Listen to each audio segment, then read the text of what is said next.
Eh bien bonjour à tous et donc bienvenue pour notre cours sur le filetage et taraudage. Déjà dans un premier temps, n'hésitez pas à me dire si ce mode de diffusion vous convient, si le son est clair, si même l'image est claire. Auquel cas, j'essaierai de faire quelques petits efforts. À savoir que j'ai déjà diffusé sur Pronote différentes informations. Déjà un premier TD à remplir, celui-ci sur la fabrication des vis.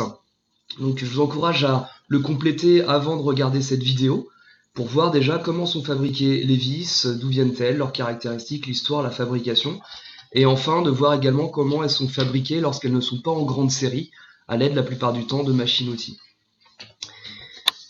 Aujourd'hui, on va s'intéresser donc au filetage et au taraudage par le biais de ce document également que vous avez en ligne. Je ne vous donne pas les réponses, elles seront données dans cette vidéo, à vous de les compléter au fur et à mesure de la vidéo. N'hésitez donc pas à revenir en arrière, faire pause. Également, si vous avez des questions, donnez-moi le minutage et je donnerai peut-être plus de détails ou d'informations par rapport à tout ça. Très bien. Comme on le sait, un filetage est obtenu à partir d'un arbre ou d'un alésage sur lequel on a réalisé une ou plusieurs rainures et hélicoïdales. Alors hélicoïdales, ça veut dire qu'elles sont en forme d'hélice, on peut penser au terme hélicoptère. Et la partie pleine qui reste est ce qu'on appelle le filet. C'est pour ça qu'on dira qu'un arbre est fileté, tandis qu'un alésage sera taraudé. On voit bien la nuance. Sur l'arbre, on aperçoit le filet qui est tout autour, et l'alésage est à l'intérieur d'un trou. On appelle ça le taraudage. Ce sont deux choses qui sont différentes. Dans quel cas on va utiliser les éléments filetés ? Eh bien, les pièces qui sont très utilisées en mécanique sont principalement ces vis. Alors, un filetage peut avoir différentes applications. Déjà, il va servir à assurer un effort de pression entre deux pièces, c'est-à-dire pouvoir les assembler, les immobiliser les unes par rapport aux autres. En mécanique, alors j'essaie de vous mettre une petite note à côté, on appelle ça le MIP, autrement dit, la mise en position. Il existe également le MAP, le maintien en position. Donc, assurer un effort de pression entre les deux pièces, ça va être le cas des vis d'assemblage ou de pression. On ne détaillera pas trop ce qui concerne les vis de pression. Il y a également tout ce qui concerne les écrous. Et je précise également ici les boulons. Qu'est-ce qu'un boulon ? J'aimerais que vous ne fassiez pas l'erreur. Un boulon, c'est un assemblage d'une vis et d'un écrou. Si on n'a qu'une vis, il s'agit d'une vis. Si on n'a qu'un écrou, il s'agit d'un écrou. Les deux s'appellent un boulon. On peut également utiliser les éléments filetés pour transformer un mouvement de rotation en un mouvement de translation. Alors, la rotation, on en a l'habitude, on connaît, c'est quand ça tourne. La translation, c'est quand ça se déplace. On peut penser par exemple à un train sur des rails. Par exemple, on peut penser au mort mobile d'un étau d'atelier. On va venir tourner la brimbale autour d'une manivelle qui est en fait une vis, une tige filetée, qui va venir par rapport à un mort fixe déplacer un mort mobile. Donc par l'intermédiaire d'une rotation et d'une tige filetée, on va transformer finalement ce mouvement de rotation en un mouvement de translation rectiligne. Par quoi est caractérisée une vis ? Elle est caractérisée par plusieurs ensembles. On va voir ici, entre autres, 3 points différents, ou 4. Le premier, elle est caractérisée par son filet, la forme du filet. Il faut que ce filet ait un profil métrique ISO. Du moins, c'est ce qu'on utilise la plupart du temps en France, en Europe, ou même sur la Terre. ISO, ça veut dire International Standard Organization. En gros, ça veut dire que quel que soit l'endroit où on va acheter une vis, elle sera standard. On peut être sûr que si on achète cette vis en Allemagne, aux États-Unis, à partir du moment où elle est ISO, elle correspondra aux mêmes caractéristiques des vis ISO qu'on trouvera en France. On peut remarquer que ces vis sont un petit peu pointues. On le voit ici au niveau du filet. Il existe également des vis un peu moins courantes, au profil rond, elles ont d'autres applications, on ne va pas s'éterniser là-dessus. Également des vis à forme et à profil trapézoïdal, de même manière qu'un trapèze qui est une forme géométrique, non pas comme ça, mais comme ça. Également, le filet d'une vis a un sens. Il existe des filets à droite et des filets à gauche. On parle également souvent de pas à droite ou de pas à gauche. Quelle va être la différence ? Eh bien, pour une vis avec un filetage à droite, c'est le sens le plus courant, on va observer que lorsqu'on tourne le filet, lorsqu'on tourne la vis dans le sens horaire, c'est-à-dire dans le sens des aiguilles d'une montre, on va voir la vis qui va venir s'enfoncer, comme on le voit ici sur cette image. A l'inverse, lorsqu'on a un filet à gauche, lorsqu'on va venir tourner notre tournevis ou notre clé dans le sens des aiguilles d'une montre, on va voir notre vis qui va se dévisser. On retrouve beaucoup cela en Angleterre. L'idée, c'est que l'application va être différente. Lorsqu'on a un filet à gauche, ça peut être très utile lorsqu'on a un système tournant. On peut penser par exemple aux écrous de blocage sur les lames des tondeuses. L'intérêt, c'est que plus la lame va tourner, finalement, plus celle-ci va s'auto-serrer sur le système par l'intermédiaire de l'écrou ou de la vis qui va venir la tenir. Alors, ayons ce réflexe, lorsqu'on essaye de dévisser un système, si on n'y arrive pas, ce n'est pas forcément parce que la vis est grippée. Il est possible d'avoir affaire à un filet à droite ou à un filet à gauche, et dans le cas-là, finalement, plus on va chercher à desserrer, plus finalement on viendra serrer la vis en réalité. Alors sur certaines têtes de vis, on a des petites informations comme quoi il s'agit d'un filet à droite ou un filet à gauche. Et également sur certaines vis, lorsqu'elles puissent dépasser, en mettant le doigt au bord du filet, on peut se rendre compte par nous-mêmes s'il s'agit d'un filet à droite ou d'un filet à gauche. Également, un filet, donc c'est le troisième point, est déterminé par le nombre de filets que l'on peut rencontrer autour de la vis. Effectivement, on a tendance à croire la plupart du temps qu'une vis va être composée que d'un seul filet, c'est-à-dire on pourrait croire que la vis elle va avoir tout autour une seule hélicoïde, une seule spirale, mais en réalité, certaines vis sont composées de plusieurs filets. J'essaie de vous montrer un exemple, si vous en avez l'occasion chez vous, avec un tube de colle comme celui-ci. Lorsqu'on l'ouvre, si on suit avec son pouce, alors vous ne verrez pas très bien à la webcam, mais si on suit avec son pouce un filet, lorsqu'on le fait tourner autour, comme ça, en faisant un tour, on se rend compte qu'un peu plus haut, finalement, il y a un deuxième filet qui apparaît. On a donc affaire à une vis à deux filets. Alors quel est l'intérêt? C'est que celle-ci va avoir plus facilement une emprise dans un écrou pour à tous les coups pouvoir la refermer plus facilement. On trouve aussi également ça sur les bocaux par exemple de couvercles de confiture. Alors je vais essayer d'illustrer ça un peu plus précis. On voit ici un premier filet, on le retrouve un peu plus loin, je le colorie en vert, et un peu plus loin ici lorsqu'on fait le tour de la vis. Et vous voyez en pointillé il continuerait comme ça. A l'inverse, j'ai un deuxième filet que je retrouve ici, en bleu. Il continue, il traverse, il arrive là un peu plus loin, et il arrive là ici un peu plus loin. On a donc ici une vis avec deux filets, qui est totalement différent d'une vis avec un filet, où finalement, à chaque fois, on retrouve le même filet tout au long de la vis. Quatrième point par lequel est défini un filet, il est déterminé par son pas. Qu'est-ce que le pas? C'est la distance qu'on va avoir entre deux sommets. On le voit ici sur l'image juste au-dessus. Le pas, c'est la distance entre deux filets, qu'on peut mesurer à l'aide d'un peigne qui va pouvoir, avec différents gabarits, mesurer le pas. Finalement, lorsqu'on fait un tour de tournevis, un tour de clé, lorsque la vis fait un tour, elle descend ou elle remonte de la valeur d'un pas. Autrement dit, si la vis fait 10 tours, elle va avancer de 10 pas. Si le pas fait 10 mm, on avancera de 10 mm. Donc je résume un petit peu ces différents points. Un filet, il va être caractérisé par sa forme, il va être aussi caractérisé par son sens, le nombre de filets et également son pas. Parlons plus en détail des vis. Les vis sont caractérisées par plusieurs longueurs. Tout d'abord, en ce qui concerne le taraudage, on va s'intéresser à ce qu'on appelle le diamètre du filet, qu'on retrouve ici. Le diamètre avec un grand D, parce que c'est le taraudage, c'est la partie femelle qui va accueillir une partie mâle, qui est un diamètre avec un petit d, qui est ici dans le cadre d'une vis qui, elle, est filetée. Je le rappelle, un taraudage est donc taraudé, un arbre ou une vis, elle, est filetée. Deux autres dimensions qu'on retrouve sur une vis, on a la longueur L, qu'on appelle la longueur sous-tête, qu'on prend sous la tête de vis jusqu'au pied de la vis, et la longueur B, qu'on appelle la longueur de filetage ou la longueur filetée. Ici, dans cet exemple, on voit qu'une partie ici n'est pas filetée, et donc ne permettra pas à la vis d'être vissée jusqu'à sa tête. Évidemment, il y a des conditions de montage à respecter. Si on souhaite que cette vis rentre dans un taraudage approprié, il faut évidemment que le diamètre de cette vis petit d soit égal au diamètre grand D du taraudage qu'on retrouve juste ici.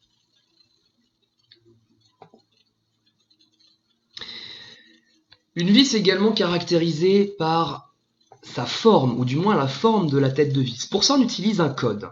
Pour les vis à tête hexagonale, on utilisera le code H. Pour les vis à tête cylindrique fendue, on peut aussi penser à cylindrique scié, d'où le petit s ici. On prendra CS, cylindrique scié. Pour les vis dites CHC, très utilisées en mécanique, cylindrique, hexagonale, creuse. Ce sont les lettres qui correspondent au sigle CHC. Carré, petit moyen mnémotechnique, on peut peut-être penser à square en anglais, qui veut dire carré. Les vis qui vont être fraisées, à tête fraisée, c'est-à-dire un petit peu coupé comme ça, et fendu, donc c'est toujours le même fendu de scié qu'on avait retrouvé un peu plus haut, ça sera FS. Les vis fraisées hexagonales creuses, FHC, un peu dans la même logique que les CHC. Et enfin, les fraisées cruciformes, il existe également ce qu'on appelle les posidrives, qui elles vont avoir des petits ergots sur les côtés en plus pour mettre le tournevis. Le Z de posidrive se retrouve dans ce codage-là.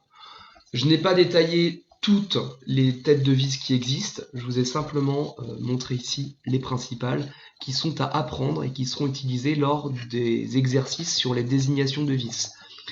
Il est bien, alors je dis à partir de maintenant, on verra quand en réalité, que lorsque vous demanderez des éléments au magasinier, à Manu, n'hésitez pas à lui donner une désignation exacte. J'imagine que beaucoup d'entre vous arrivent directement avec la vis. Ouais Manu, tu nous donnes celle-ci, sauf que lui, il a en face de lui, comme vous l'avez vu dans la vidéo, plusieurs centaines de références dans différents tiroirs, et il a donc besoin d'avoir une désignation pour retrouver la vis exacte. Alors effectivement, il peut la mesurer, mais maintenant que vous avez ce cours, à vous de le faire. Vous arrivez, j'ai une vis tête H qui fait tel diamètre, telle longueur, Manu, j'ai besoin de celle-ci.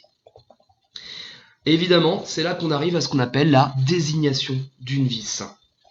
Une vis est codifiée et lorsqu'on en commande, donc chez un magasinier ou sur internet, on va respecter un code bien précis. Si vous avez une vis dans les mains, vous ne pouvez pas dire à Google, Google, trouve-moi cette vis. Ça ne fonctionne pas. Il va falloir lui donner un code. Eh bien, pour les éléments normalisés en mécanique, on utilise ici ce code qui est spécifique. D'abord, on met en premier le nom de l'élément. Ici, c'est vis, ça pourrait être finalement écrou, ça pourrait être rondelle, etc.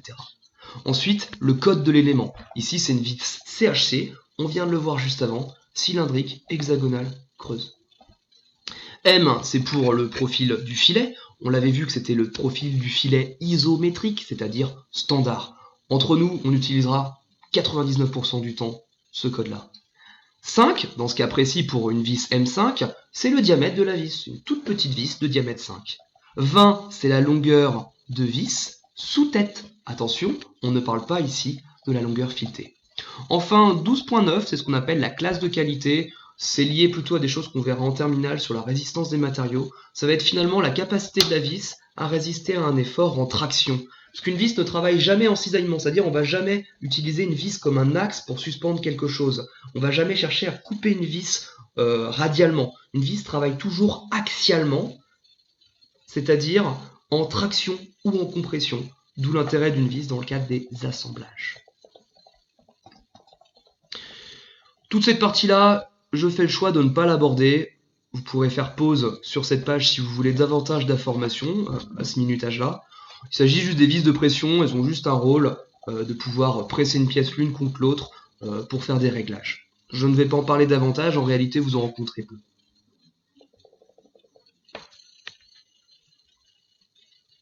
Elles ont aussi un code.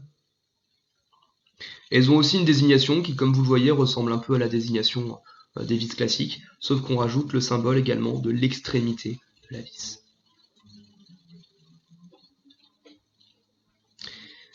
Je m'attarde un petit peu plus sur cette partie, sur la représentation normalisée d'une vis, ce qu'on voit finalement dans le dessin technique, dans les plans. Ici, ce que j'aimerais, ce que vous allez faire, c'est au propre de pouvoir reporter les dimensions exactes de cette vis. On peut voir ici, si je zoome, qu'il y a un trait fin et un trait fort. Le trait fin représente toujours, dans les éléments normalisés de filetage et de taraudage, représente toujours le filet ou le fond de filet.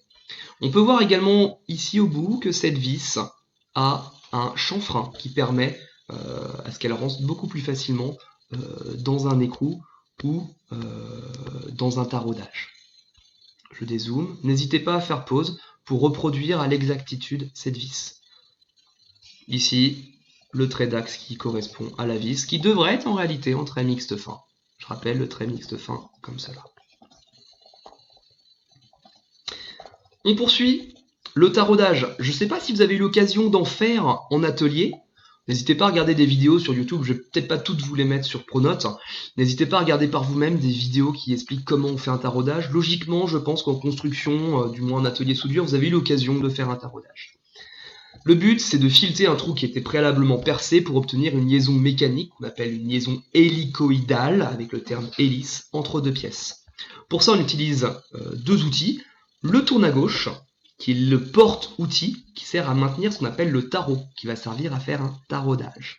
On utilise également donc 3 tarots la plupart du temps. Le tarot ébaucheur, qui fait l'ébauche, c'est-à-dire la première partie grossière pour enlever de la matière. L'intermédiaire, qui, comme son nom l'indique, est l'intermédiaire, avant de passer au finisseur, qui lui aura des stries beaucoup plus longues, beaucoup plus profondes, beaucoup plus précises, afin d'enlever au fur et à mesure de la matière. Lors de l'utilisation d'un tourne à gauche, on veillera à être bien horizontal, bien vertical également selon l'autre axe, et également à huiler suffisamment à l'aide de l'huile de coupe, qui est une huile soluble ou une huile au soufre, pour faciliter cet usinage qu'on appelle un taraudage. Différents types de tarots. Je vous laisserai regarder plus en détail les tarots à gougure hélicoïdale, c'est-à-dire en forme d'hélice, qui permettent une évacuation des copeaux, et un tarot à coupe-gun, c'est-à-dire droite, une évacuation des copeaux vers le bas. Mode opératoire pour effectuer un taraudage. L'idée, c'est de retenir vraiment cette formule. Je vais vous la fluoter ici. Première étape, on perce. Mais on ne va pas percer directement à la taille de la vis. Oui, parce que derrière, il va falloir encore écarter la matière pour y faire intervenir un filet intérieur qu'on appelle le taraudage. Du coup, on va percer, et on perce à quelle dimension? On perce au diamètre de filetage moins le pas. Alors, j'ai peur de me tromper dans les dimensions, mais mettons qu'on a envie de faire un taraudage de diamètre 12 mm. Eh bien, en réalité, sachant que 12 mm, c'est un pas de 1,5 mm, je vous laisse réfléchir à combien on va devoir percer. Eh bien, on percera un diamètre de perçage de 12,5 moins 1,5. On percera à 11 mm. Autant pour moi, de 12 mm moins 1,5, on percera à 10,5 mm. Ensuite, en mettant les tarots, au fur et à mesure, on agrandira le trou pour qu'il fasse 12 mm en taraudage pour accueillir la vis. On peut ébavurer notre trou pour faciliter l'introduction du tarot à l'aide d'une petite lime ou d'une fraise adaptée pour faire un ébavurage ou du moins un premier fraisage. On met le tarot sur le tourne à gauche, mais pourquoi on appelle ça un tourne à gauche? Dans le mode de fonctionnement, j'espère que vous avez déjà vu comment ça fonctionne. On prend le tarot, on le met sur le tourne à gauche, on va faire 1, 2 ou 3 tours dans le sens horaire, et on va revenir en arrière. C'est pour ça qu'on dit qu'on tourne à gauche. Mais pourquoi on revient en arrière? Et on revient en arrière pour casser le filet, pour casser le copeau, avec l'objectif qu'il ne vienne pas se mettre à l'intérieur, qui viendrait finalement abîmer le travail ou l'usinage qui a déjà été fait au préalable. Donc au fur et à mesure, on tourne, on revient un peu en arrière.